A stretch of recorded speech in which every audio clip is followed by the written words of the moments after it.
খুদারি পয়গম্বর নূহ আলাইহিস সালাতু ওয়াস সালাম 1 বছর না 800 বছর ধরে আল্লাহ পাক দাওয়াত দিলেন। নূহ নবী দাওয়াত দিলেন এক বাক্য, লা ইলাহা ইল্লাল্লাহ, আল্লাহ ছাড়া কোনো মাবুদ নাই, তোমরা এই কথাটা মানো। ওরা বলল না না, আমরা কখনোই মানব না। ওই 80 জন লোক যারা দিন কবুল করলো, তাদের ভিতরে আছে দিন মজুর, কেউ আছে আধা ভিখারি, কেউ আছে মনে করেন ওই যে গরিব মানুষ, দিন আনে দিন খায়। এরকম অভাবী মিসকিন গরিব মানুষরা নূহ আলাইহিস সালামকে ভালোবেসে কালেমা পড়লো। সমাজের প্রতাপশালী ধনী ব্যক্তি যারা আছে তারা কালেমা পড়লো না। তারা নূহ নবীকে ভর্ৎসনা করতে লাগলো, ও নূহ, তুমি এগুলি কোথা থেকে আনছো, এগুলি আমরা মানি না। কিন্তু দিন মজুর অভাবী মিসকিন যারা, তারা কালেমা পড়লো। সমগ্র নবীরাই কালেমার দাওয়াত দিলে আগে গরিব মানুষ কবুল করেছে। আমার নবীও যেই দিন কালেমার দাওয়াত দিলেন, সর্বপ্রথম গরিব মানুষ আর দাস আর অভাবী মিসকিন শ্রেণীর মানুষরা দিন কবুল করেছিল। একজন বেলাল, একজন খাব্বাব, একজন ওয়াসাল কারনি, একজন সুমাইয়া, একজন ওই যে হযরতে রাসূল কারীমের সাহাবী দরিদ্র মিসকিন আবু যর গিফারি। এরকম গরিব মানুষ যারা ছিল, তারা দিন কবুল করলো। ধনীরা আগে কবুল করে নাই, ধনীরা নবীকে আগে মানতে পারে নাই। এই জন্য আল্লাহ রাসূল বলতেন, উম্মত, গরিবের মধ্যে তোমরা আমাকে তালাশ করো, আমাকে গরিবের মধ্যে খুঁজে পাইবা, আর গরিব মানুষ আমাকে ভালোবাসবে। এই জন্য দেখবেন আহলে সুন্নাত ওয়াল জামাতের মধ্যে রাসূল যারা ভালোবাসে, তাদের অধিকাংশই গরিব মানুষ। অশিক্ষিত, রিকশাওয়ালা, দিন মজুর, শ্রমিক, এরা বেশি ভালোবাসে। এরা আমার দলিল লাগতো না, বিনা দলিল ইমানি। কি কথা কর না কেন? একটা দলিল লাগতো না, বিনা দলিল ঈশ্বর। নবী মানার জন্য দলিল লাগবো? হ্যাঁ, দলিলের প্রয়োজন। যিনি হাতের ইশারা করলে চাঁদ দ্বিখণ্ডিত হয়েছে, তার আবার দলিল কি? এক বেদুইন এসে বলল, হুজুর, মুস্তাদরিক হাকিমের হাদিস, আমি কালেমা পড়ব, কিন্তু শর্ত হলো ওই যে গাছ আছে, ওই যে গাছ, ওই গাছ যদি হেঁটে হেঁটে এসে আপনার কালেমার সাক্ষ্য দেয়, আমি কালেমা পড়ব। নবী বলেন, বেদুইন, বধু, আমি গাছকে ডাকতে হবে না, তুমি গাছের কাছে যা বলো, আখিরি নবী রাহমাতুল লিল আলামিন তোমাকে ডাকতেছে। সুবহানাল্লাহ। বুঝছে? একসাথে জোরে বলেন তো, আল্লাহু আকবার। এসেছে বেদুইন, হুজুর, কালেমা পড়ব, যদি গাছ হেঁটে হেঁটে এসে সাক্ষ্য দেয়। নবীজি বললেন, বেদুইন, আমি ডাকতে হবে না, তুমি যা গাছের বলো, গাছ আমার কাছে চলে আসবে। যা বলো, নবী ডাকতেছে। বেদুইন যা গাছের বলে, গাছ, শুনছো নবী তোমাকে ডাকে? একটু জোরে বলেন সুবহানাল্লাহ। প্রশ্ন জবাব, গাছে কি আরবি ভাষা জানে? বাংলা ভাষা, উর্দু, ফার্সি, ইংরেজি? বেদুইন যায় আরবিতে বলল, গাছ নবী ডাকে। গাছ, নবী তোমাকে ডাকে। গাছটার ডান দিকে একটা মোচড় দিল, বাম দিকে একটা মোচড় দিয়া তার শিকড় উঠাইয়া শিকড়ের সাহায্যে গাছ হাঁটতে লাগলো। প্রিয় বন্ধুগণ, গাছ হেঁটে হেঁটে নবীজির সামনে দাঁড়াইয়া ডালপালাগুলি ঝুঁকাইয়া নবীর সামনে মাথা নত করে দিল। একবারে ঝুঁকাই দিল। ঝুঁকাই দিয়া নবীকে সালাম দিচ্ছে, আসসালাতু আসসালামু আলাইকা ইয়া রাসূলুল্লাহ। এতদিন গাছের জবান ছিল না, আজকে নবীর কারণে জবান খুলে গেল। আইন আল্লাহ পরিবর্তন করে দিল। এতদিন গাছে হাঁটলো না, আজকে হাঁটা শিখলো। এতদিন গাছ কারো কথাই শুনলো না, আজকে আরবি ভাষাও বুঝলো। নবীজি বললেন, গাছ, তুমি আমার কালেমার সাক্ষ্য দাও। নবী বলার সঙ্গে সঙ্গে গাছ বলতে লাগলো, লা ইলাহা ইল্লাল্লাহু মুহাম্মাদুর রাসূলুল্লাহ সাল্লাল্লাহু আলাইহি ওয়াসাল্লাম। এবার ওই বেদুইন ডাক দিয়ে বলল, হুজুর, আমি কালেমা পড়তে পারি, আরো শর্ত আছে। দেখেন, তখনও মনে করেন যে দলিল আরো চায়। কার কি শর্ত? বলে, হুজুর, এই গাছ যদি জায়গা মতো চলে যায়। আল্লাহর নবী বলেন, গাছ তুমি জায়গা মতো চলে যাও। গাছ হেঁটে হেঁটে জায়গা মতো যে আবার বসে গেল, যেরকম গাছ ওই রকম হয়ে গেল। এরপরে বেদুইন বলল, হুজুর, আর দেরি না, আপনি কালেমার সাক্ষ্য আমারে দিয়ে দেন। কালেমা পড়ে ফেললো বেদুইন। ও মুসলমান, নূহ নবী একদিন না 2 দিন না 800 বছর ধরে কালেমার দাওয়াত দিলেন। 800 বছর পর্যন্ত তারা মানলো না। এরপরে আল্লাহ পাককে বলেন, আল্লাহ 800 বছর ধরে দাওয়াত দিলাম, এই গরিব মানুষ কয়েকজন মানুষের, ধনীরা মানে না। আল্লাহ তুমি আবার গজব চাপায় দাও, এই জাতির কাছে আর দাওয়াত দেওয়া যাবে না। এরা মানেই তো না, এরা খালি গজব চায়। ওই ধনী ধনী ব্যক্তি যারা প্রভাবশালী আছে, এরা খালি কয়, ও নূহ রে, তোর আল্লাহর এত ক্ষমতা, একটু গজব আনা তো দেখি, একটু গজব আনা দেখি, তোর আল্লাহর কত ক্ষমতা আছে। আল্লাহ রাব্বুল আলামিন বলেন, নূহ তাহলে তুমি একটা গাছ লাগাও। খোদারি পয়গম্বর একটা গাছ লাগাইলো। একটা গাছ লাগানোর সময় ধনীরা এসে কয়, নূহ করো কি? বলে গাছ লাগাইতেছি। বলে কারণ কি? বলে এই গাছটা বড় হবে, গাছটা কাটবো, ফারবো, কাঠ বানাবো, নৌকা বানাবো, আল্লাহ মহাপ্লাবন দিবে, সারা পৃথিবী ডুবাই আল্লাহ পানিতে নিমজ্জিত করবে। এই গাছের ভিতরে আমার কালেমা যারা পড়বে, আমার কথা যারা শুনবে, তাদেরকে নৌকা সরাই আল্লাহ হেফাজত করবে। ধনীরা হাসে আর কয়, নূহ পাগল হয়ে গেছে। দেখছো, নূহ পাগল হয়েছে। গাছ লাগাইলেন 100 বছর আগে, গাছ বড় হলো 100 বছর। কত বছর? 100 বছরে বিরাট বড় গাছ হয়ে গেল, বিরাট বড় গাছ। 100 বছর পর্যন্ত আরো দাওয়াত দিলেন, মানে না। আরো 100 বছর দাওয়াত দিলেন নূহ আলাইহিস সালাম, তারপরও মানে না। বাজানো তন্মধ্যে 100 বছর পরে গাছটা বড় হয়ে গেল। আল্লাহ বলেন, নূহ গাছ তুমি কেটে ফেলে দাও। নূহ আলাইহিস সালাম গাছ কাটতে লাগলেন। তখনও ধনীরা এসে, কাফেররা এসে বলল, নূহ করো কি? বলে গাছ বানাইতেছি, কাঠ বানাইতেছি, এরপরে নৌকা বানাবো। নূহ রে পাগল হয়েছে। খোদারি পয়গম্বর নৌকা বানাইতে লাগলেন। 3 তলা বিশিষ্ট নৌকা হয়ে গেল। কোন কোন বর্ণনা আসছে 40 হাত লম্বা, বিরাট বড় নৌকা নূহ আলাইহিস সালাম বানাইলেন। সেই গাছটা ছিল বাজান সেগুন গাছ। কি গাছ? সেগুন গাছ। এই জন্য সেগুন গাছের কাঠ খুব মজবুত। সেগুন গাছের কাঠ দিয়ে নৌকা বানানো, ঘরের আসবাবপত্র বানাইলে এটা টেকসই হয়। আল্লাহ সেগুন গাছ লাগাইলেন নূহ আলাইহিস সালাম রে দিয়া। সেগুন গাছ বানানো হলো। এই সেগুন গাছের কাঠ দিয়া বিরাট বড় নৌকা বানানো হলো, 3 তলা বিশিষ্ট। আল্লাহ বলেন, ওরে নূহ, তোমার উপরে যারা ঈমান আনছে, তাদেরকে তুমি নৌকার মধ্যে উপরের তলায় নিয়ে যাবা। আর এরপরে যারা আছে পশু প্রাণী, জোড়ায় তুমি প্রত্যেক তালার মধ্যে পশু পাখিগুলি নিয়ে যাও। জোড়ায় তুমি নিবা। নূহ রে, যেই দিন একবারে আগুনওয়ালা চুলার ভিতর থেকে মাটি ফেটে পানি বের হবে, সেই দিন থেকে বুঝবা মহাপ্লাবন শুরু হয়ে গেল। নূহ আলাইহিস সালাম তার সন্তানদেরকে ডাকলেন, হাম, শাম, ইয়াফিস এবং কেনান। হাম, শাম, ইয়াফিস এবং কেনান। কেনান কালেমা পড়ে নাই। নূহ নবী বলেন, কেনান তুমি আসো। কেনান বলল, না আব্বা জান, আমি যাব না। নূহ নবী বলেন, কেনান রে, পানিতে নিমজ্জিত হবে। কেনান ডাক দে বলেন, সবচেয়ে বড় পাহাড়ের উপরে আমি চলে যাব, তারপরেও বাপ তোমার সাথে যাব না। এই জন্য কোন কোন ছেলে আছে কেনানের মতো বাপের কথা শুনে না। কি কথা কন না কে? কেনানের মতো শয়তান, বাপের কথা শুনে না। হযরত নূহ আলাইহিস সালাম যে ছেলেরা মেয়েরা বাপের কথা শুনে না, এটা কেনানের খাসলাত পাইছে। হযরত নূহ নবী রান্না শুরু করলেন। চুলা ফেটে আগুন আসতে লাগলো, আসমান ফেটে গেল, জমিন ফেটে গেল, খালি পানি আর পানি আর পানি, পানি আর পানি আসতে লাগলো। সারা পৃথিবী পানিতে নিমজ্জিত। নূহ আলাইহিস সালাম প্রত্যেকটা জোড়ায় করে আল্লাহ রাব্বুল আলামিনের পয়গম্বর ওই জাহাজের মধ্যে তিনি এই পশু পাখিগুলি নিলেন। শয়তান চিন্তা করলো, এখন আমার উপায় কি হবে? এখন যদি নূহ নবীর নৌকায় উঠতে না পারি তো আমার বিপদ। এই পানির মধ্যে আল্লাহ তো আমারও সুবাইয়ে মারবে। শয়তান করছে কি, গাধার লেজ ধরে আস্তে করে পালাইয়া পিছন দিক দিয়ে একবারে ভুরুত করে নৌকার মধ্যে চলে গেছে, গাধার পিছনে ধরে। সুবহানাল্লাহ।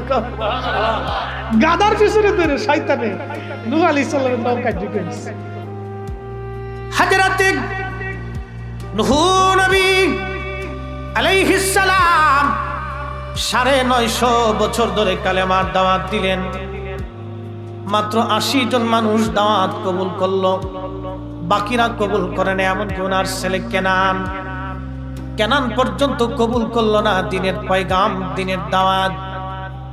খোদারি পয়গম্বর 950 বছর ধরে কষ্ট করলেন। একটা না 800 বছর ধরে তিনি দাওয়াত দিলেন, কালেমার দাওয়াত, এক কালেমা লা ইলাহা ইল্লাল্লাহ নূহু নবিউল্লাহ। সেই সময় নূহ নবীর কালেমার দাওয়াত দিলেন, এক আল্লাহর দাওয়াত, লা ইলাহা ইল্লাল্লাহ, আল্লাহ ছাড়া আর কোনো মালিক নাই। কথা বলেন ঠিক কিনা? ও মুসলমান, কেন সেই আল্লাহকে এক মালিক মানবেন? আমি 10টা মিনিট আপনার সামনে ব্যাখ্যা উপস্থাপন করি। লা ইলাহা ইল্লাল্লাহ, আল্লাহ ছাড়া আর কোনো মালিক নাই। আমি নূহ আলাইহিস সালামের আলোচনা পরে আসতেছি, আশ্চর্য কিছু আলোচনা শোনাবো, খুব মনোযোগ দিয়েন। লা ইলাহা ইল্লাল্লাহ, আল্লাহ ছাড়া আর কোনো মালিক নাই। আচ্ছা আপনারা বলেন, সমুদ্রের ভিতরে বহু প্রজাতির মাছ আছে, এমনকি ৮৫,০০০ কোয়ালিটির জীব সৃষ্টি মাখলুক আল্লাহ পাক তৈরি করলেন। খুব মনোযোগ দিয়ে, সমুদ্রের ভিতরে বিরাট বিরাট কোয়ালিটির মাছ, অনেক বড় বড় মাছ আছে, যেগুলি মাছ আপনি যদি দেখেন, নীল তিমি, একটা তিমি প্রত্যেক দিন টন টন খাদ্য খাবার খেয়ে থাকে। ও মুসলমান, ডিসকভারি চ্যানেলের মধ্যে মাঝে মধ্যে দেখবেন এই নীল তিমিগুলি বিরাট আকারের, এক একটা প্রায় জাহাজের সমতুল্য হয়ে থাকে। আল্লাহ পাক এই নীল তিমিদেরকে খাবার খাওয়ান, একটা দিনের জন্য আমার আল্লাহ তাকে অভুক্ত রাখেন না। আপনার দেশে যত বিল বাওর আছে, এই বিল বাওরের ভিতরে লক্ষ লক্ষ কোটি কোটি মন টন মাছ হয়। এই যে আপনারা দেখেন আমাদের দেশে পদ্মা নদী, যমুনা নদী, মেঘনা নদী, আর ওই যে ব্রহ্মপুত্র থেকে শুরু করে বহু নদী আমাদের দেশ দিয়ে প্রবাহিত হয়ে গেল। আচ্ছা বলেন, নদীর বয়স কত? জবাব দিবেন, বাংলাদেশের বয়স যত, নদীর বয়স তত। এই ভূখণ্ডের বয়স যত, নদীর বয়স তত। কারণ এই ভূখণ্ড যতদিন আল্লাহ তৈরি করলেন, ততদিন পর্যন্ত এই নদী এখনো প্রবাহিত হয়ে আছে। এই নদীর ভিতরে কোটি কোটি টন মাছ চলে গেল। পৃথিবীতে আর 2-1 বছর যায় নাই। আমাদের আগে ছিল ব্রিটিশ, ব্রিটিশদের আগে ছিল মোগল, মোগলদের আগে সালতানাত, সালতানাতদের আগে বহু রাজা ধীরাজরা চলে গেছে। বহু ধর্মের, সনাতন বলেন, বৌদ্ধ বলেন, শিখ বলেন, বহু জাতির বহু বর্ণের ধর্মের বাচ্চারা চলে গেল। হাজার হাজার বছর ধরে এই পৃথিবী চলমান, কোটি কোটি টন মন মাছ। বলেন তো খাবারটা দেয় কে? এতে কি কোনো সন্দেহ আছে? তাহলে সেজদা দিব কাকে? জিকির করব কার? প্রশংসা হবে কার? ইবাদত হবে কার? এই জন্য আল্লাহ বললেন, ওয়াকাদা রাব্বুকা আল্লা তা'বুদু ইল্লা ইয়াহু ওয়া বিল ওয়ালিদাইনি ইহসানা।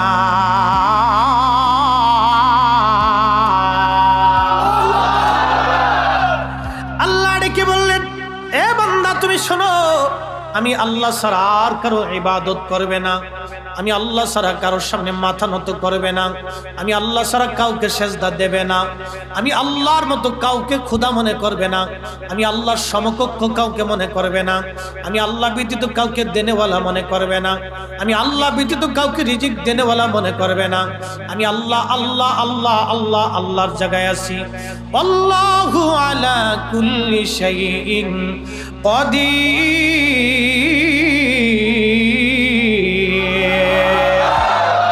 সুন্দর ফুল, সুন্দর ফল, মিঠা নদীর পানি, খুদা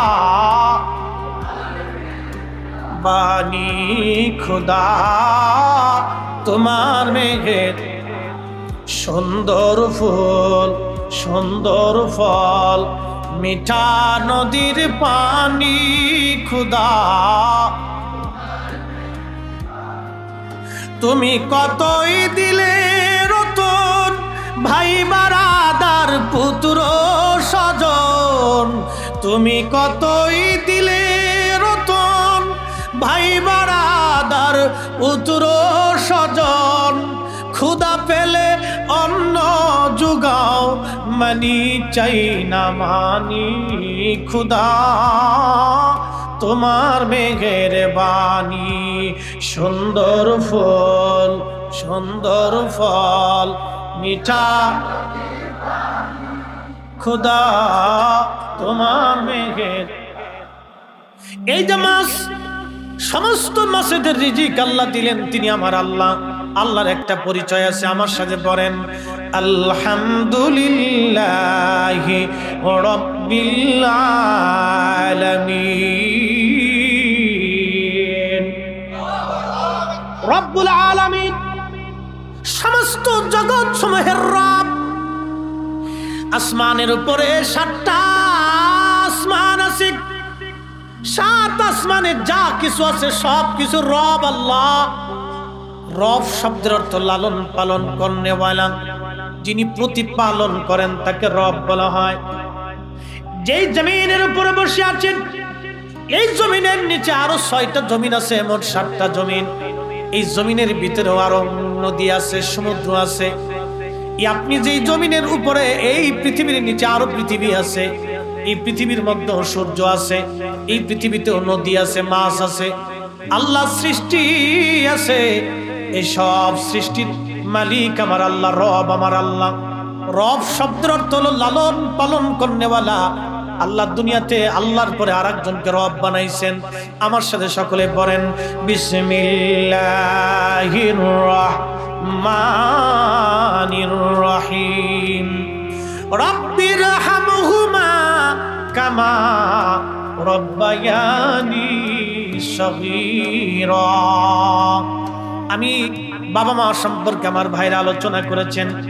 আমি শুধু এই আয়াতের উপরে ছোট্ট একটা টপিকস আপনাদের সামনে উপস্থাপন করি। হে লাকসামের মুসলমান, খুব মনোযোগ দিয়েন। আল্লাহ রব, বাবা মাও রব। আল্লাহ রব, বাবা মাও রব। আল্লাহ হলো রব্বুল আলামিন, বাবা মা হলো সন্তানের জন্য রব। কেমন করে দোয়া করলাম? আল্লাহ শিখাইলেন কোরআনে, কোরআনের বাক্যে, মালিকের জবানে। এই কোরআন কিন্তু পৃথিবীর কোনো কারো কালাম না, পৃথিবীর কোনো লেখা কোনো কিতাব না, বই না, কোনো সাহিত্য প্রবন্ধ গ্রন্থই কোরআন না। কোরআন সরাসরি আল্লাহর কালাম, আল্লাহর জবানের বাক্য। লা রাইবা ফীহি, যেই কোরআনের মধ্যে কোনো সন্দেহ নাই। কথা বলেন ঠিক কিনা? এই কালামের মধ্যে কোনো সন্দেহ নাই। রব্বে কারীম ডেকে বলে, হে বান্দা তুমি দোয়া করো। কি করো? কিভাবে? রব্বিরহামহুমা কামা রব্বায়ানি সগীরা। এখন আমার দেশে যারা দোয়া মানে না, দোয়া করলো কোন সময়? প্রশ্ন। আমার দেশে যে ভাই দোয়া মানে না, বেদাতের তবকা দিয়ে চলে গেল যে নাই, দোয়া নাই। আল্লাহ শিখিয়ে দিলেন, বান্দা দোয়া করো তুমি। কে শিখিয়েছে? কে? কোরআন হচ্ছে সবচেয়ে বড় ডকুমেন্টস। কোরআনের উপরে পৃথিবীতে কোনো দলিল হতে পারে না, ঠিক কি না? এই কোরআন হচ্ছে সবচেয়ে বড় প্রমাণ। ইসলামের সবচেয়ে বিশুদ্ধ প্রমাণ হচ্ছে কোরআন। কোরআনে আল্লাহ বলছেন তুমি দোয়া করো তোমার পিতামাতার জন্য। এখন যে দোয়া মানে না, সে দোয়া করলো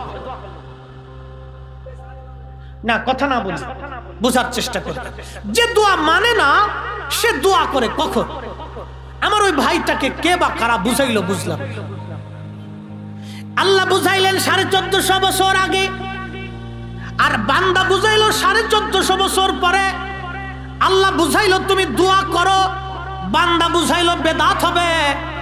আল্লাহ কোরআনে বলেন, উদউনি আস্তাজিব লাকুম ইন্নাল্লাযীনা ইয়াস্তাকবিরুনা আন ইবাদাতি সায়াদখুলুনা জাহান্নামা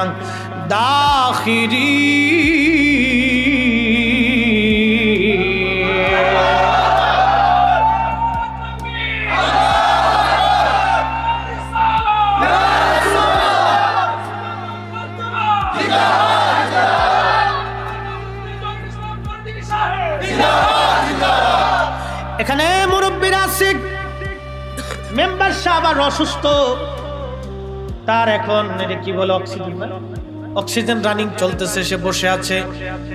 উনি কেন বসে আছেন আপনাদের কাছে বলেন তো? টাকা দিবে? অক্সিজেনের বিল দিবে? হসপিটালের টাকা ওনার লাগবে? কি লাগবে না? জোরে, আরো জোরে, আরো জোরে। এখন দুয়াই যদি না করেন, দুয়াই যদি না মানেন, তাহলে কল্যাণ করছেন। আজকে বুঝে যাওয়াটা জরুরি।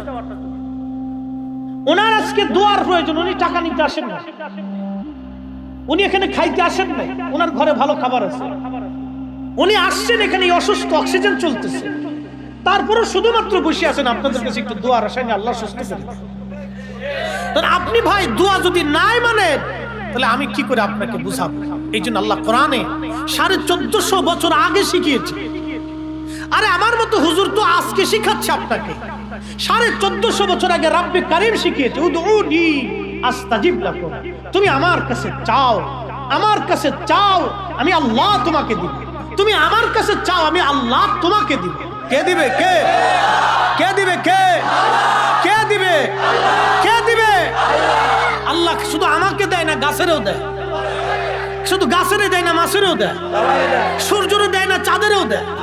সব সৃষ্টি আল্লাহ, কাউকে মাহরুম করে না। ও হিন্দু যে, তাকেও আল্লাহ দেয়।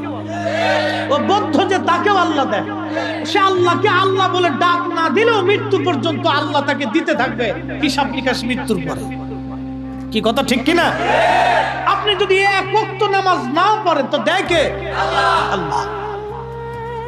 আল্লাহ ডাক দিলেন, উদউনি আস্তাজিব লাকুম ইন্নাল্লাযীনা ইস্তাকবিরুনা আন ইবাদাতি সায়াদখুলুনা জাহান্নামা দাখিরিন।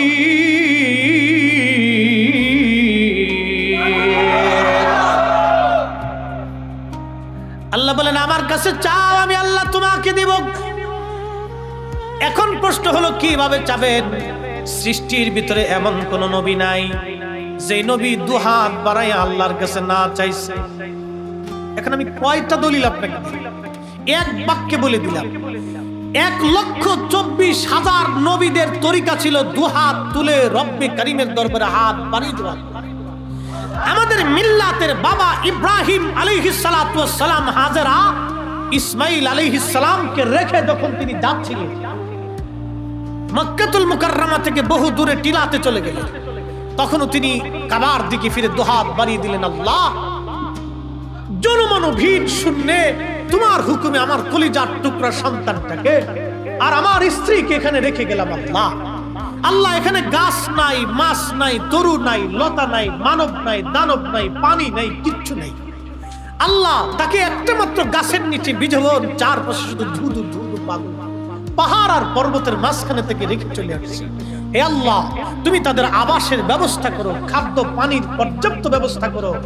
আল্লাহ তাদেরকে নামাজি বানাও। আল্লাহ তাদের ভিতরে তুমি হেদায়েত কান্নাওয়ালা বানাও, এবং আমার এই বংশের মাধ্যমে আল্লাহ আখিরি নবী পাঠাও। একসাথে বলা যাবে আল্লাহু আকবার।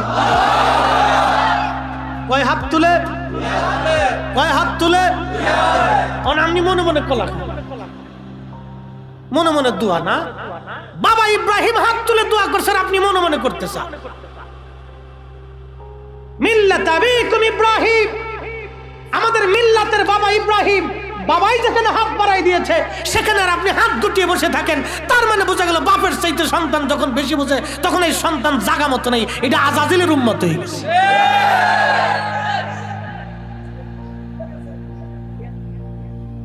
না, আমি তো যুক্তির বাহিরে যদি বলি তো বলবেন যে মুফতি সাহেব ফরিদী হুজুর যুক্তির বাহিরে বলতেছে।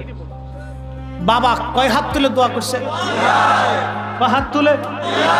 আমরা তার ছেলে, আমরা কি হাত পিছনে দিব? নিচে দিয়ে বয়ে থাকি, গুটাগুটি করি। হ্যাঁ, এই জন্য আল্লাহ বলছে উদউনি, আমার কাছে চাও, আমি তোমাকে দেব। যদি না চাও তো কি হবে? আল্লাহ এটাও বলছে, ইন্নাল্লাযীনা ইয়াস্তাকবিরুনা আন ইবাদাতি সায়াদখুলুনা জাহান্নামা দাখিরিন। আল্লাহ বলেন, যদি দোয়া নামক ইবাদত থেকে নিজেকে গুটায় নাও, সরায় নাও, অন্যজনকেও সরাও, আল্লাহ ডাক দিয়ে বলেন, বান্দারে তোমাকে অচিরেই অপমান আর অপদস্থ করে আমি আল্লাহ তোমাকে জাহান্নামে পাঠাই দিব। আমার বাক্য না, এটা আল্লাহর কালাম। আমি নিজে তাফসীর করি নাই, আল্লাহর কসম। আমি আমার রাসূলের তাফসীর থেকে আপনাদেরকে শোনাইলাম। তিরমিজি কিতাবুত তাফসীর, আবু দাউদের আবওয়াবুদ দাওয়ার ভিতরে আয়াতের তাফসীরে আসছে। সূরা গাফির আরেক নাম সূরা মুমিন 60 নম্বর আয়াতের তাফসীরে নবীজি বলেন, উম্মত তোমরা জানো আদ-দুআউ ওয়াল ইবাদা। আল্লাহ কোরআনে বলেন, উদউনি আস্তাজিব লাকুম। আদ-দুআউ ওয়াল ইবাদা, আল্লাহ এখানে দোয়ার কথা বলেছেন, দোয়ার কথা বলেছেন। অতএব দোয়া করাটা এটা আল্লাহর আইন, নবীর তরিকা। যারা অস্বীকার করে বেদাতের তবকা দিয়ে আজকে আমাদের দোয়া বন্ধ করে দিতে চায়, মূলত এরা আল্লাহর সাহায্য থেকে আমাদের দূরে সরাইতে চায়। কথা বলেন ঠিক কিনা? আমি কারো বিরুদ্ধে বললাম না ইসলামের পক্ষে বললাম? আমি কি কারো বিরুদ্ধে বললাম না নবীর তরিকার পক্ষে বললাম? বাস এই কথা বুঝেছেন। বলবেন হুজুর আপনি কারো বিরুদ্ধে বলে গেছেন। না, আমার শালাও না, সুমন্দিও না, দুলে ভাই না, আত্মীয়। বলার তো দরকার। আমি আল্লাহর তরিকা, আল্লাহর আইন ও রাসূল কারীমের সুন্নাহের পক্ষে বলে গেলাম। এখন বাপ মানা না মানা আপনার, আপনি আল্লাহর গোলাম। আল্লাহ আপনার মনে চাবেন কি চাবেন না সেটা আপনার ইচ্ছা, ওটা আমার ফাংশন। চাওয়া না ওটা আপনার ইচ্ছা, ওটা আপনি আল্লাহর সাথে বুঝবেন, ওটা আমার সাবজেক্ট। যেই কথা বলছিলাম, এই গভীর সমুদ্র থেকে এই বনের যত পশু পাখি যা কিছু আছে সবকিছু রিজিক দেনেওয়ালাকে আল্লাহর একটা পরিচয় রব। এই রবের কথা বলতে যে দোয়ায় চলে গেলাম, তাহলে কোরআনে আল্লাহ দোয়া শিক্ষা দিলেন, রব্বির রাহমাহুমা কামা রাব্বায়ানি সগীরা। এখন দোয়া করব না ছাড়ব? হাজার বেদাতের ফতোয়া দিক, আল্লাহর কোরআনে যখন দলিল পেয়ে গেলাম তখন আর এটা বেদাত হয় নাই, এটা এখন ইবাদতে পরিণত হয়ে গেছে। এই যে রব, বাবা মা সম্পর্কে আল্লাহ পাক বললেন, হে আমার বান্দারা তোমরা এইভাবে দোয়া করো, হে রব আপনি আমার বাবা মাকে সেইভাবে কবরের ভিতরে জান্নাতে লালন পালন করেন যেইভাবে আমার বাবা মা আমাকে ছোট্ট কালে লালন পালন করেছিল। এখন প্রশ্ন করবেন, হুজুর ছোট্ট কালে কিভাবে বাবা মা লালন পালন করলো? ছোট্ট কালে বাবা মা সেইভাবে লালন পালন করেছে, আপনি যখন একেবারে দোলনা কোলের মধ্যে, আপনার বয়স 15 দিন 7 দিন 1 মাস, ছোট্ট বয়স, আপনার কচি, আপনার হাত কচি, আপনার জবান কচি, আপনার শরীরের চামড়া কচি, মা আপনাকে প্রসাব পরিষ্কার করিয়েছে, পায়খানা পরিষ্কার করিয়েছে, শরীরের মধ্যে মা গরম পানি দিয়ে মা আপনাকে গোসল করে একবারে আপনাকে সাফ বানাইয়া শরীরের মধ্যে তেল মালিশ করে মা আপনাকে হাসি খুশিতে ভরে দিয়েছে। মা আপনাকে দুগ্ধ পান করে কোলের মধ্যে দুলিয়ে দুলিয়ে দুলিয়ে দুলিয়ে দুলিয়ে দুলিয়ে ঘুম পাড়িয়েছে।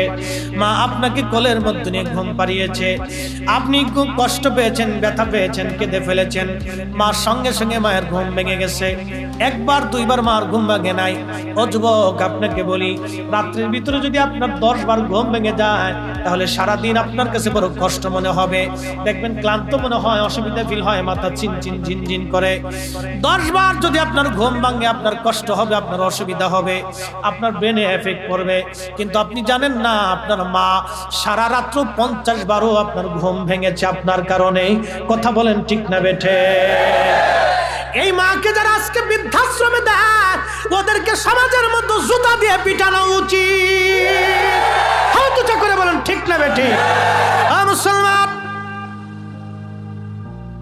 এই পিতামাতা ছোট্টকালে লালন পালন করলো আপনাকে, যেইভাবে একবারে তেল মালিশ করে ঘুম পাড়িয়ে বুকের মধ্যে নিয়ে পরম আদর যত্নে আপনি অসুস্থ হয়ে গেলেন, সারা রাত্র মার ঘুম হয় নাই, সারা রাত্র মার ঘুম হয় নাই, সারা রাত জেগে জেগে মা আপনাকে পাহারা দিয়েছে। ছেলের বয়স 8 থেকে 10, তখনও ঘরের মধ্যে কারেন্ট নাই, চলে গেছে, খোকা ঘেমে যাচ্ছে, মার ঘুম ভেঙে গেল। মা এসে খোকারে পাখা দিয়ে বাতাস করে যায়। পৃথিবীর সমস্ত মানুষ যখন ঘুমায় মা ঘুমায় না, খোকার শরীরে মা পাখার বাতাস করে। যুবক রে, সেই দিনের বাতাসের কথা তুমি আজ ভুলে গেলা। আজকে মা বৃদ্ধ হয়ে গেল, সেই মার দিকে তুমি ঝাড়ি দিয়ে কথা বলো, গালি দিয়ে কথা বলো, বকা দিয়ে কথা বলো, গরম গরম কথা বলো। প্রিয় বন্ধু, না না না, সেইভাবে কথা বলা যাবে না। আল্লাহ বলেন, ওয়ালা তানহারুহুমা ওয়া কুল লাহুমা কাওলান কারীমা। তুমি সুন্দর সুন্দর বাক্য বলবে, দারুণ দারুণ কথা বলবে, নরম নরম শব্দ উচ্চারণ করবে। হে আমার বান্দা, ইম্মা ইয়াবলুগান্না ইনদাকাল কিবারা আহাদুহুমা আও কিলাহুমা ফালা তাকুল লাহুমা উফ। তুমি এমন ভাবে কথা বলবে, তোমার বাবা মা যখন বুড়া হয়ে যায়, বৃদ্ধ হয়ে যায়, তুমি এমন নরম ভাষায় তার সাথে কথা বলো যেন তোমার আচরণে তোমার পিতামাতা উহু শব্দটা পর্যন্ত করে না বসে। যদি তোমার আচরণে উহু শব্দটা করে বসে, তুমি মক্কার ইমাম হতে পারো, মদিনার ইমাম হতে পারো। আমি ফরিদি 50 বছর যদি মক্কায় নামাজ পড়াই, 1 রাকাতে 1 লক্ষ রাকাতের সওয়াব হবে। মক্কার ইমাম 4টিখানি কথা না, মদিনার ইমাম 4টিখানি কথা না। সৌভাগ্যবানরাই মক্কা মদিনার ইমাম হতে পারে।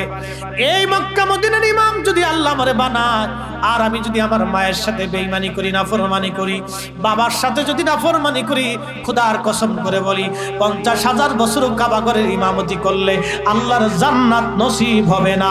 কথা বলেন ঠিক কিনা? ও মা, তুমি এ ধরনের শ্রেষ্ঠ নিয়ামত, তোমারই পদ তলে রয়েছে জান্নাত, তোমারই পদ তলে রয়েছে জান্নাত। আল্লাহুম্মা সাল্লি আলা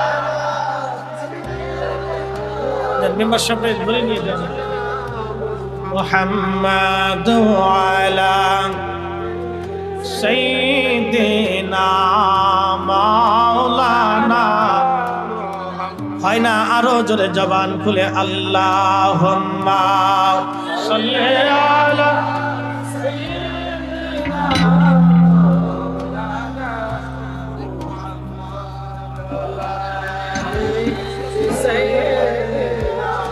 মাওলানা। বেশি রাত্রে করে কষ্ট আপনাদেরকে দেব না, একবারে বেশি রাত করে আপনাদের ধৈর্যচ্যুতিও করব না। কিছু কথা আমাদের বুঝে যাওয়া দরকার। বলছিলাম সেই রব্বুল আলামিন, আমার আল্লাহ রব লালন পালন করনেওয়ালা।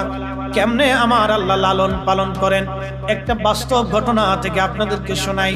আল্লামা কাজী নাসিরউদ্দিন বাইজাবি রাহমাতুল্লাহি আলাইহি তিনি বলেন, আমি সূরা ফাতিহার তাফসীর করতেছিলাম, লিখতেছিলাম তাফসীর।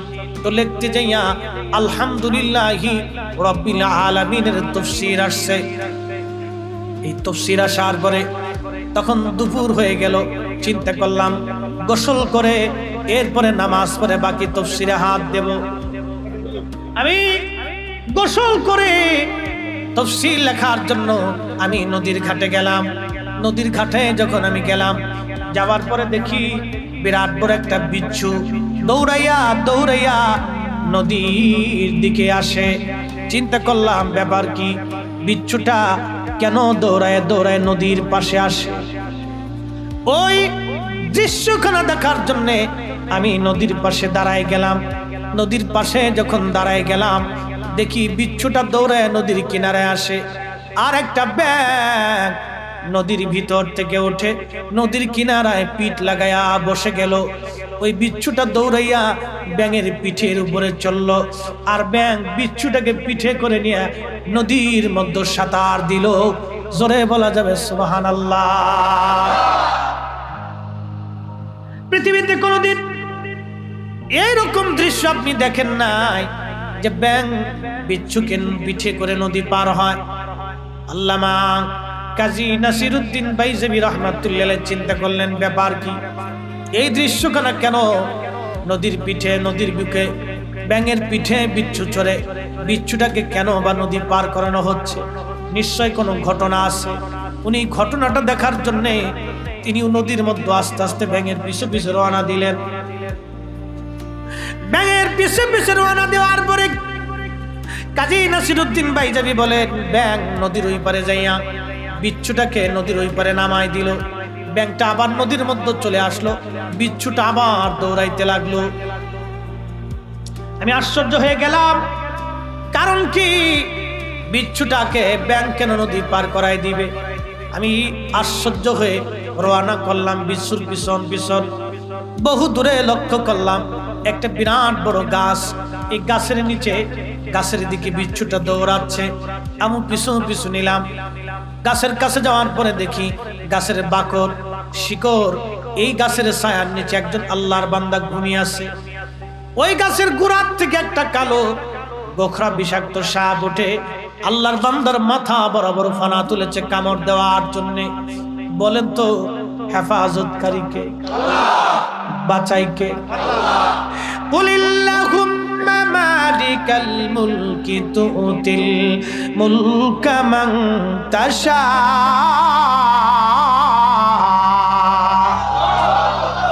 মুলকের মালিক সন্দেহ আছে? অনেকে গাছের সামনে সেজদায় পড়ে। ধরেন কোন ধর্মের মানুষ যদি গাছের সামনে সেজদায় পড়ে যায়, কোন ব্যক্তি যদি মনে করে এই গাছই ভগবান, অথবা এই গাছই আমার স্রষ্টা, এই গাছই আমার মালিক, এই গাছ আমারে দেয়। কেউ যদি মনে করেন প্রতিমার সামনে পড়ে গেল, কেউ ধরেন আপনি পাথরের সামনে পড়ে গেল, কেউ সূর্যের সামনে পড়ে গেল। ওই ইরানের কিছু মানুষ আগে আগুনের পূজা করত, এরা আগুনের সামনে পড়ে গেল, ভাবলো আগুন বুঝি আমাকে দেয়, গাছ বুঝি আমাকে দেয়, এই প্রতিমা বুঝি আমাকে দেয়, এই সূর্য বুঝি আমাকে দেয়। না না, কখনোই না। খুব মনোযোগ দিয়ে কথাগুলি শুনবেন। এখানে আমরা যতজন মানুষ আছি, প্রত্যেকটা মানুষের শরীরের ভিতর দিয়ে রক্ত পাস হচ্ছে। আপনার হাড়ের ভিতর দিয়ে প্রত্যেক মিনিটে লক্ষ লক্ষ বার রক্ত পাস হয়, একবার আর দুইবার না। আপনার হাড়টা সূচের আগা যেমন চিকন, ওই রকম আপনার হাড়ের ভিতরে ছিদ্র আছে। এই ছিদ্রের ভিতর দিয়ে প্রত্যেক মিনিটে হাজার হাজার লক্ষ লক্ষ বার রক্ত পাস হচ্ছে। ইংরেজিতে বলেন নজেল, অর্থাৎ ইঞ্জিনের তেল পাস হওয়ার জন্য যে যন্ত্রটাকে নজেল বলা হয়। আপনার হাড়ের ভিতর দিয়ে রক্তগুলি পাস হয়। আচ্ছা বলেন, প্রত্যেকটা মানুষের হাড়ের ভিতর দিয়ে সমানতালে রক্ত পাস হচ্ছে, কারো একটা সেকেন্ডের জন্য বন্ধ করে দেন নাই। যদি বন্ধ করে দেয় তাহলে হার্ট স্ট্রোক হবে, হার্ট ফেল করবে, লোকটা মারা যাবে, হসপিটালে নিয়ে সারা যাবে না, নিয়ে গেলেও ডাক্তার বলবে রিং পরায় দিতে হবে। প্রত্যেকটা মানুষের হাড়ের ভিতর দিয়ে রক্ত একসাথে এক নাগারে যিনি পাস করেন, এই মহা ক্ষমতার মালিকের নাম কি? সন্দেহ আছে? না সূর্য, না গাছ, না আগুন, না কোনো পাথর? কে? আল্লাহ বলেন তুখরিজুল হাইয়া মিনাল মাইয়িতি ওয়া তুখরিজুল মাইয়িতা মিনাল হাই। আল্লাহ ডেকে বললেন আমি মরা থেকে জিন্দা বের করি, জিন্দা থেকে আমি আল্লাহ মরা বের করি। আল্লাহর ক্ষমতা আছে। সেজদা হবে কার? জিকির হবে কার? ইবাদত হবে কার? আমরা আসছি কার জন্যে? বসলাম কার জন্যে? আল্লাহর জন্যে। খুশি করব কাকে? আল্লাহকে। আল্লাহকে খুশি করার জন্য আমরা এখানে আসছি। আল্লাহর পরে আমরা যাকে বেশি ভালোবাসবো তিনি অন্য কেউ না, তিনি রাহমাতুল লিল আলামিন। আল্লাহ তার লকব দিয়েছেন ওয়ামা আরসালনাকা ইল্লা রাহমাতাল লিল আলামিন।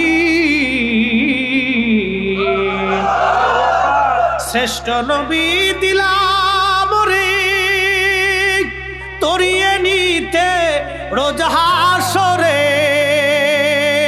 পথ না ভুলি তাই তো দিলে, পথ না ভুলি তাই তো দিলে পাক কুরআনের বাণী। খুদা তোমার মেঘের বাণী, সুন্দর ফুল সুন্দর ফল মিঠা নদীর পানি।